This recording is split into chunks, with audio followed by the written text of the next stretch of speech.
नमस्कार, आप देख रहे हैं केबीपी टाइम्स और मैं हूं आपके साथ आशा यादव। चलिए रुक करते हैं आज की तमाम खबरों की तरफ। बदायूं जिले के जरीफ नगर थाना क्षेत्र के गांव बस्तुया में बुधवार सुबह एक दर्दनाक हादसा हो गया। गांव निवासी 53 वर्षीय सर्वेश पुत्र प्रभु अपने पशुओं के लिए चारा मशीन से कुट्टी काट रहे थे। इसी दौरान अचानक उनका पैर मशीन के पट्टा में फंस गया और देखते ही देखते वह मशीन की चपेट में आ गया। हादसा इतना भयावह था कि किसान के दोनों पैर बुरी तरह कट गए और वह गंभीर रूप से घायल हो गया। चीख पुकार सुनकर परिजन और आसपास के ग्रामीण मौके पर पहुंचे और उन्हें तत्काल उपचार के लिए सामुदायिक स्वास्थ्य केंद्र दहगवा लेकर रवाना हुए, लेकिन अत्यधिक रक्तस्राव होने के कारण अस्पताल पहुंचने से पहले ही रास्ते में उनकी मौत हो गई। किसान की मौत की खबर मिलते ही परिवार में कोहराम मच गया और गांव में शोक की लहर दौड़ गई। सूचना मिलने पर स्थानीय पुलिस मौके पर पहुंची और आवश्यक कार्रवाई शुरू कर दी। वहीं मृतक के परिजनों का रो रो कर बुरा हाल है। रैली में अपराधियों के खिलाफ पुलिस का अभियान लगातार जारी है। एसएसपी अनुराग आर्य के नेतृत्व में पिछले 726 दिनों में पुलिस ने अपराधियों का ऐसा शिकंजा कसा है कि औसतन हर तीसरे दिन मुठभेड़ हुई। आंकड़ों के मुताबिक 153 पुलिस मुठभेड़ों में 323 अपराधियों की गिरफ्तारी हुई, जबकि 201 बदमाश पुलिस की गोली से घायल हुए या कार्रवाई की चपेट में आए। बरेली में एसएसपी अनुराग आर्य के नेतृत्व में अपराधियों के खिलाफ चलाए गए अभियान का असर साफ दिखाई दे रहा है। पुलिस आंकड़ों के अनुसार पिछले 726 दिनों में जिले में 153 मुठभेड़ हुई, यानी औसतन हर तीसरे दिन पुलिस और बदमाश आमने सामने आए। इन कार्रवाइयों में 323 अपराधियों को गिरफ्तार किया गया, जबकि जवाबी कार्रवाई में 201 बदमाश गोली लगने से घायल हुए, जिनमें 199 घायल और 2 कुख्यात अपराधी भी मारे गए। पुलिस का दावा है कि हत्या, लूट, डकैती, गैंगस्टर और गो तस्करी जैसे गंभीर अपराधों में शामिल कई इनामी अपराधियों को सलाखों के पीछे पहुंचाया गया। सबसे अधिक कार्रवाई इज्जतनगर, बारादरी, आंवला, भोजीपुरा, बिथैरी, चैनपुर, देवरनिया और बेहड़ी थाना क्षेत्रों में हुई। अक्टूबर 2025 में 1 लाख के इनामी डकैत इफ्तिखार उर्फ शैतान को भोजीपुरा पुलिस ने मुठभेड़ में ढेर किया था, जबकि मार्च में दोहरे हत्याकांड के आरोपी अफसर खान को इज्जतनगर पुलिस ने मार गिराया। पुलिस का कहना है कि अपराधियों के खिलाफ यह अभियान आगे भी लगातार जारी रहेगा और कानून व्यवस्था के खिलवाड़ करने वालों के खिलाफ सख्त कार्रवाई की जाएगी। जनपद में अपराधियों के ऊपर नियंत्रण रखने के लिए पुलिस की जो जीरो टॉलरेंस की पॉलिसी है क्राइम और क्रिमिनल्स के प्रति, उसको लगातार मजबूत किया जा रहा है।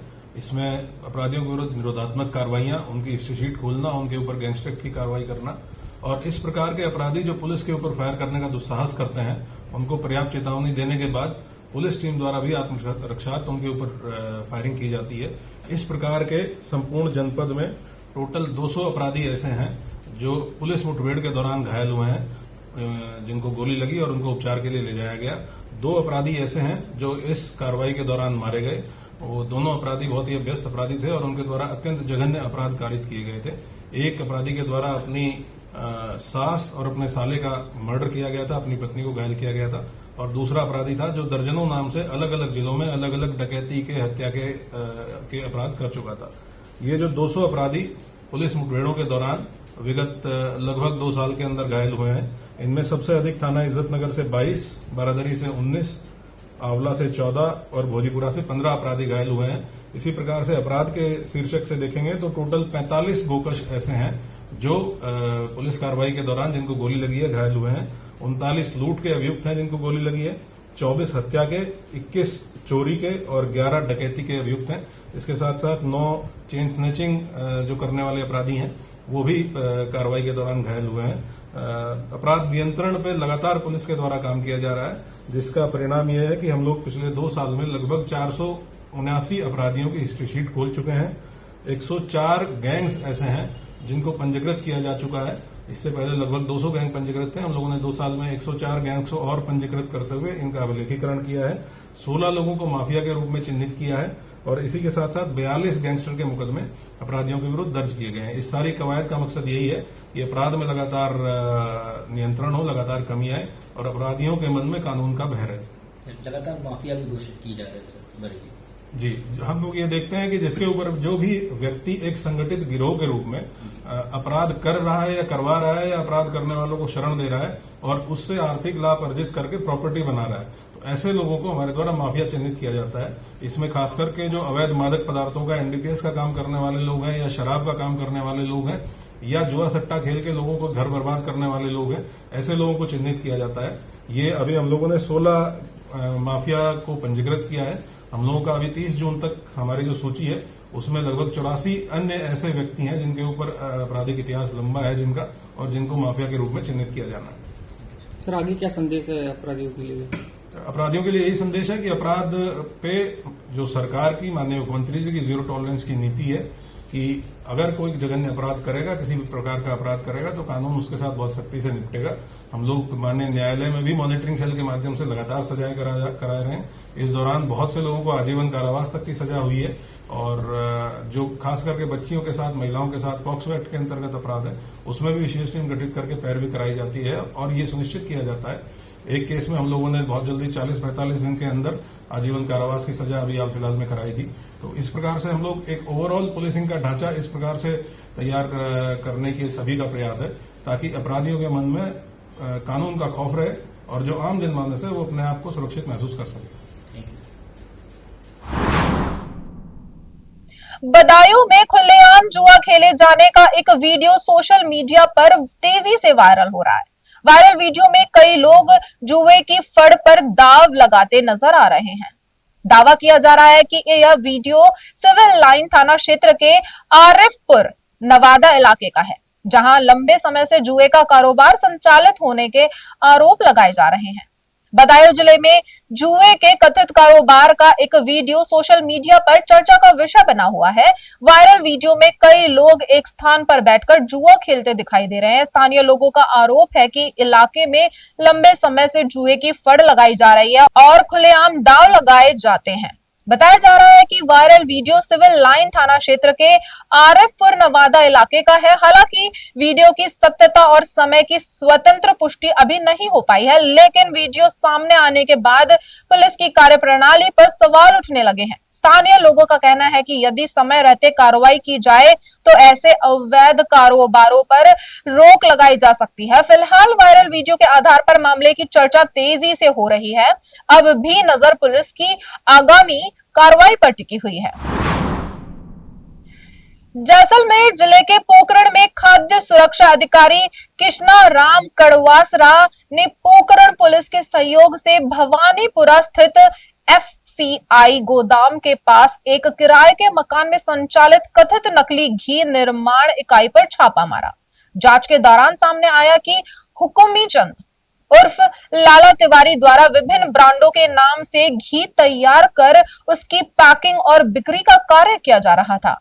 कार्रवाई के दौरान मौके से करीब 900 किलोग्राम पाम ऑयल, 453 किलोग्राम घी, विभिन्न कंपनियों के लेबल, खाली टीन, पैकिंग सामग्री, ढक्कन, गैस टंकियां, भट्टी और पैकिंग मशीन बरामद की गई। अधिकारियों ने पूरे सामान को जब्त कर आगे की जांच शुरू कर दी है। खाद्य सुरक्षा विभाग के अनुसार जिन ब्रांडों के नाम और पैकेजिंग सामग्री का उपयोग किया जा रहा था, उन संबंधित कंपनियों को भी मामले में सूचना दे दी गई है ताकि वे आवश्यक कानूनी कार्रवाई कर सके। फिलहाल विभाग जब्त सामग्री के नमूनों की जांच कराने के साथ साथ पूरे नेटवर्क और सप्लाई चेन की पड़ताल में जुटा हुआ है।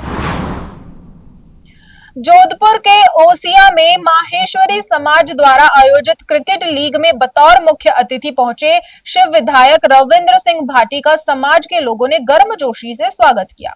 स्वागत समारोह के दौरान रविंद्र सिंह भाटी को हाथी पर सवार कर नगर भ्रमण करवाया गया, जिससे पूरे क्षेत्र में उत्साह का माहौल देखने को मिला।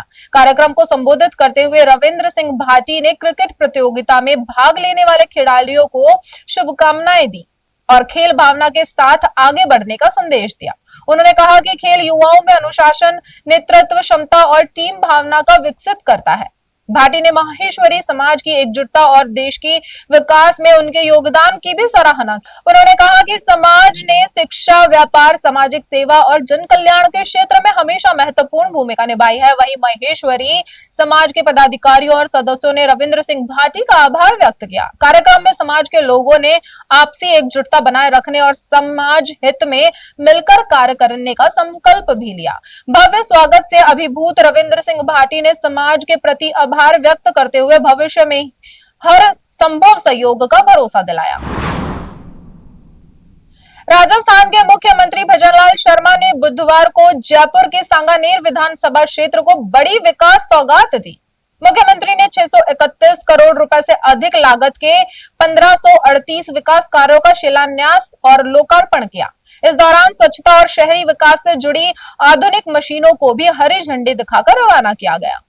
जयपुर के सांगानेर विधानसभा क्षेत्र में आयोजित कार्यक्रम में मुख्यमंत्री भजनलाल शर्मा ने 631 करोड़ रुपए से अधिक लागत के 1538 विकास कार्यों का शिलान्यास एवं लोकार्पण किया। कार्यक्रम में बड़ी संख्या में जनप्रतिनिधि, अधिकारी और आमजन मौजूद रहे। इस अवसर पर मुख्यमंत्री ने सीवरेज सफाई के लिए सुपर सकर मशीन, कचरा संग्रहण के लिए अत्याधुनिक मैकेनिकल लिटर पिकर मशीन तथा स्वच्छ सर्वेक्षण 2026 के प्रति जन जागरूकता फैलाने के लिए ब्रांडिंग ऑटो को हरी झंडी दिखाकर रवाना किया। कार्यक्रम के दौरान मुख्यमंत्री ने विभिन्न लाभार्थियों को स्वामित्व कार्ड भी वितरित किए। उन्होंने कहा कि राज्य सरकार विकास कार्यों के साथ साथ शहरी सुविधाओं के विस्तार और स्वच्छता व्यवस्था को मजबूत करने के लिए लगातार प्रयासरत है। समारोह में संसदीय कार्य मंत्री जोगाराम पटेल, नगर विकास एवं स्वायत्त शासन राज्य मंत्री झावर सिंह खर्रा, जयपुर सांसद मंजू शर्मा सहित कई जनप्रतिनिधि और अधिकारी मौजूद रहे। राजस्थान के पूर्व मुख्यमंत्री अशोक गहलोत ने स्वास्थ्य सेवाओं की मौजूदा स्थिति पर चिंता जताते हुए कहा कि अस्पतालों में दवाइयों और आवश्यक चिकित्सा सामग्री की आपूर्ति प्रभावित हो रही है, जिससे आम लोगों को परेशानी उठानी पड़ रही है। उन्होंने दावा किया कि उनकी सरकार की स्वास्थ्य योजनाएं देश भर में मिसाल मानी जाती थी, लेकिन अब बजट और भुगतान में देरी के कारण मरीजों को समस्याओं का सामना करना पड़ रहा है। यमुना जल समझौते को लेकर गहलोत ने मुख्यमंत्री भजनलाल शर्मा के प्रयासों का स्वागत करते हुए कहा कि यदि राजस्थान में यमुना का पानी वास्तव में पहुंचता है तो वह स्वयं मुख्यमंत्री का अभिनंदन करेंगे। हालांकि उन्होंने यह भी कहा कि जनता को बैठकों से नहीं बल्कि जमीन पर पानी पहुंचने से मतलब है। भाजपा प्रदेश अध्यक्ष मदन राठौर के बयान पर प्रतिक्रिया देते हुए गहलोत ने कहा कि उन्होंने घोड़े गधे जैसी टिप्पणी आम जनप्रतिनिधियों के लिए नहीं बल्कि दल बदल कर जनता का विश्वास तोड़ने वाले नेताओं के लिए की है। उन्होंने महाराष्ट्र और पश्चिम बंगाल के राजनीतिक घटनाक्रमों का जिक्र करते हुए दल बदल की राजनीति पर सवाल उठाए। मंत्रिमंडल विस्तार की अटकलों पर गहलोत ने कहा कि यह मुख्यमंत्री का विशेषाधिकार है, लेकिन उनकी व्यक्तिगत इच्छा है कि भजनलाल शर्मा मुख्यमंत्री बने रहे। वहीं आरपीएससी और अन्य संस्थाओं में नियुक्तियों को लेकर उन्होंने आरोप लगाया कि शिक्षण स्वायत्त संस्थानों में एक विशेष विचारधारा से जुड़े लोगों को प्राथमिकता दी जा रही है, जो लोकतांत्रिक संस्थाओं के लिए चिंताजनक है। अभी आपके सामने आया है, वो कहता है ना दवाई आ रही है ना कोई सप्लाई हो रही है, सब लोग दुखी हैं। योजना चल रही है कागजों के अंदर। ये बहुत सीरियस मामला है कि इतनी शानदार योजना की तारीफ पूरे हिंदुस्तान में हो रही है, हर राज्य में हो रही है और शायद दुनिया में कहीं नहीं है। 25 लाख तक का फ्री इलाज, MRI, CT स्कैन, दवाइयाँ, डायलिसिस सब फ्री है। अब बताइए उसके बाद में ये स्थिति क्यों बन रही है? जहाँ जाते हैं लोग कहते हैं कि अस्पताल वाले पैसे मांगते हैं क्योंकि उनकी पेमेंट नहीं हो रहा सरकार से, इस कारण निरंतर वसूल कर रहे हैं।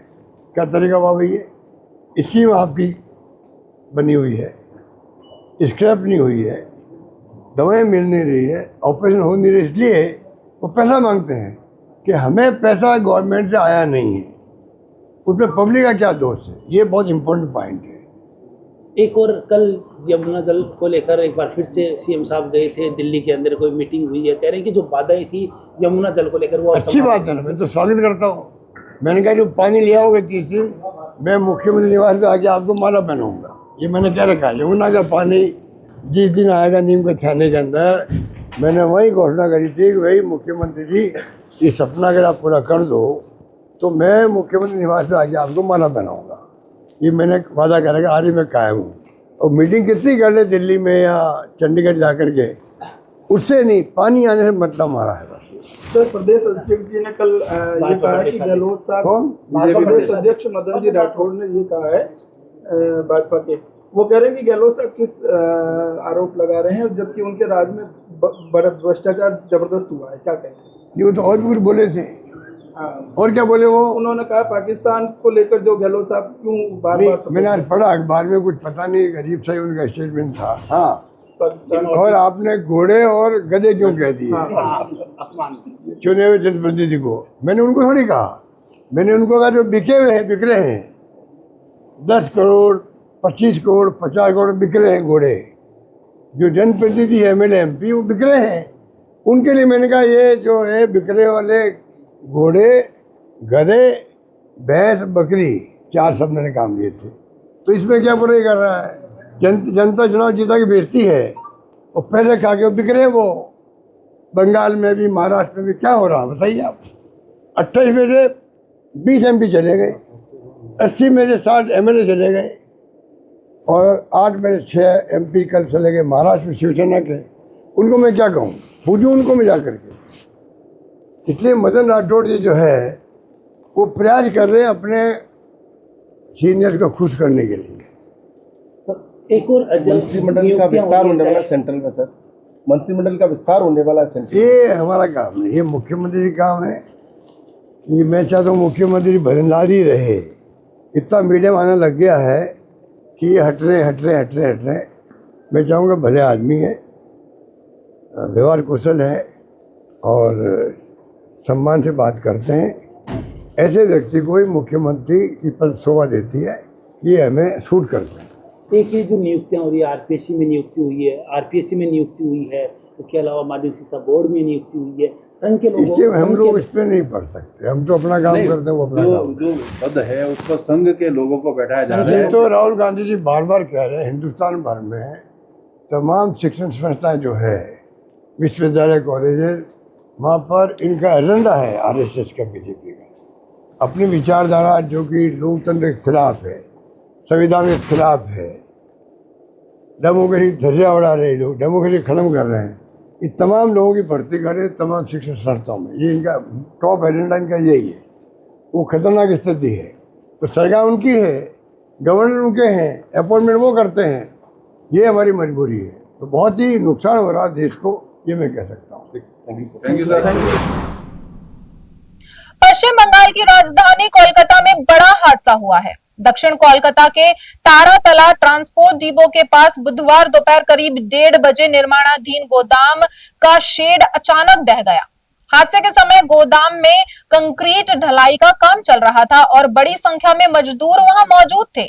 शेड गिरते ही कई मजदूर और कर्मचारी मलबे के नीचे दब गए। अब तक 13 लोगों को मलबे से बाहर निकाला जा चुका है, जबकि 9 घायलों को इलाज के लिए SSKM अस्पताल के ट्रॉमा सेंटर में भर्ती कराया गया है। हादसे में 5 लोगों की मौत की पुष्टि हुई है और 50 से 55 लोगों के दबे होने की आशंका के बीच रेस्क्यू ऑपरेशन लगातार जारी है। राहत कार्य में Kolkata police, disaster management group, civil defence, fire and emergency services तथा सेना की टीमें जुटी हुई हैं। मलबे को हटाने के लिए क्रेन मंगाई गई है, जबकि गैस कटर की मदद से लोहे की छड़ों को काटा जा रहा है। बचाव दल को मलबे के भीतर से फंसे मजदूरों की आवाजें भी सुनाई दे रही हैं। हादसे के दौरान एक मार्मिक दृश्य भी सामने आया, जब मलबे में फंसा एक मजदूर दर्द से कराहते हुए कह रहा था, जरूरत पड़े तो मेरा पैर काट दो, लेकिन मेरी जान बचा लो।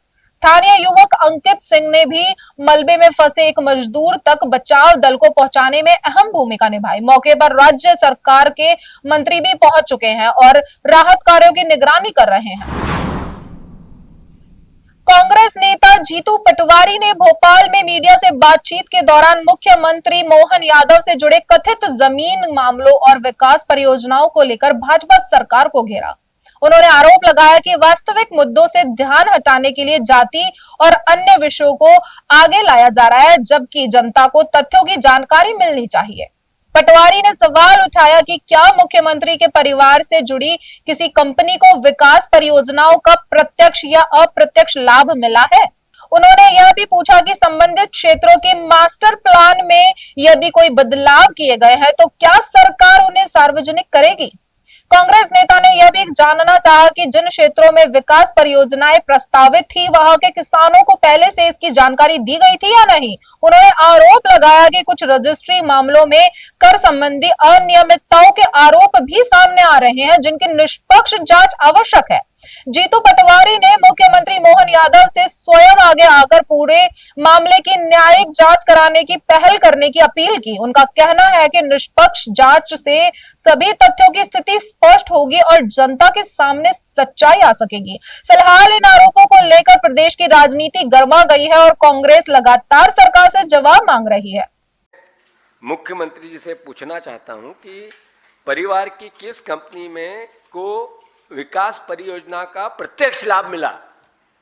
आपके परिवार की कंपनियां हैं, विकास परियोजनाओं में उनकी अगर जमीन है आप सार्वजनिक करो। क्या सरकार संबंधित क्षेत्र के मास्टर प्लान में हुए बदलाव, मास्टर प्लान में बदलाव अगर नहीं करेंगे तो फिर कांग्रेस करेगी। कांग्रेस अपना काम करेगी ही करेगी, वो रुकेगी ही नहीं। मुख्यमंत्री जी कहां कहां हुए ये सार्वजनिक करो। क्या किसानों के भविष्य की परियोजनाओं की जानकारी, इन परियोजनाओं की जानकारी वहां संबंधित किसानों को थी क्या, जिनकी पहले से जमीनें हैं। लैंड पुलिंग एक्ट लगाया गया उज्जैन में। कांग्रेस, बीजेपी, आरएसएस, किसान संघ, हमारे किसान भाई लगातार लड़ाई लड़ते रहे। आप लोगों के संज्ञान में नहीं आई क्योंकि दिल्ली की बात है, मध्य प्रदेश के हर अखबार के संज्ञान में। वो परियोजना कैंसिल की, तब भी मुख्यमंत्री जमीन खरीदते रहे। वहां विवाद चल रहा था। इधर दिल्ली आ रहे थे लोग, बीजेपी के नेता मुख्य प्रधानमंत्री अमित शाह से मिल रहे थे। वहां हम आंदोलन कर रहे थे। हमने खुद ने मुख्यमंत्री की कॉन्स्टिट्यूंसी में 50,000 किसानों के साथ आंदोलन किया और वहां इस बात को नहीं, एक कदम पीछे नहीं हटे। वो तो बीजेपी में फिर अंदरूनी लड़ाई भराई, तब जाके लैंड पुलिंग एक्ट को वापस लिया। पर तब भी मेरे मुख्यमंत्री का परिवार वहां जमीनें खरीद रहा था। आदरणीय साथियों, सब बात की आखिरी कि क्या मुख्यमंत्री आगे रह के इस पूरे प्रकरण की जांच के लिए, न्यायिक जांच के लिए पहल करेंगे क्या? अगर वो सब साफ गोई है तो हम चाहते हैं नहीं गलत निकले यार। मुख्यमंत्री पर जो ये दाग लगा, ये दाग साफ हो, इससे मध्य प्रदेश की छवि सुधरेगी। यहाँ वर्ल्ड वाइज देश भर के जो लोग हैं मध्य प्रदेश में, जैसा हमारा स्वच्छ शहर इंदौर है, वैसे एक पॉजिटिविटी प्रदेश का हृदय, देश का हृदय है मध्य प्रदेश, उसमें आएंगे। वहाँ उद्योग धंधे लगे, व्यापार बढ़े, वहाँ का आवक जावक देश के मिडिल में है, इसलिए जो आदान प्रदान हो उससे अलग अलग तरह का व्यापार बढ़े। वहाँ हम ये चाहते हैं कि मध्य प्रदेश की जो मूल भावना है, उसकी अस्मिता है, उसकी जो सामरिक शक्ति है, उसका उपयोग हो कि वहाँ की जनता को विकास में उसकी सहभागी बने। अगर ऐसे प्रकरण होते रहे तो लोग वहाँ से डरेंगे, संस्थान डरेंगे, व्यवस्थाएं वहाँ से दूर रहेगी कि ये करप्ट लोगों का राज्य है, भ्रष्टाचारी लोगों का राज्य है। लोग आने से कतराएंगे, संस्थाएं आने से कतराएगी। तो मैं मुख्यमंत्री से आग्रह करता हूं, सार्वजनिक आप जांच करवाओ, आपकी खुद की पहल करो आप। क्या भाजपा मानती है कि मुख्यमंत्री के परिवार से जुड़े मामलों के सवाल पूछना लोकतांत्रिक अधिकार है एक दल का, एक नागरिक का, एक विपक्ष के नेता का? यदि सब नियमित है तो जांच से दस्तावेज सार्वजनिक क्यों नहीं करते हैं? जो भी हुआ, प्रधानमंत्री, देश की सरकार, ईडी, सीबीआई, ये दूसरी जगह हो गई। मुख्यमंत्री और सरकार ये दस्तावेज सार्वजनिक क्यों नहीं करती? पता चला है, ये बात अभी रिपोर्ट में नहीं आई है, कि जितनी रजिस्ट्रियां उसमें टैक्स चोरी भी हुई है। इसकी भी मैंने कहा ना, अभी एक फेस है, अलग अलग फेस में और भी जानकारियां आएगी। मीडिया हेडलाइन बनाने के लिए बीजेपी जाति की बात करती है, सब अखबारों में आज छपा है, ओबीसी जाति का मुख्यमंत्री को दुखी कर रहे हैं उसको, उनके, और मीडिया भी छापती है। दुख है इस बात का कि ये जब उत्तर आया तो मीडिया ने छापा कैसे, सवाल और डबल क्यों नहीं किए कि ओबीसी का है इसलिए भ्रष्टाचार करेगा। सवाल है 168 एकड़ जमीन का नहीं है, ये उत्तर ओबीसी के समाज का देते हैं।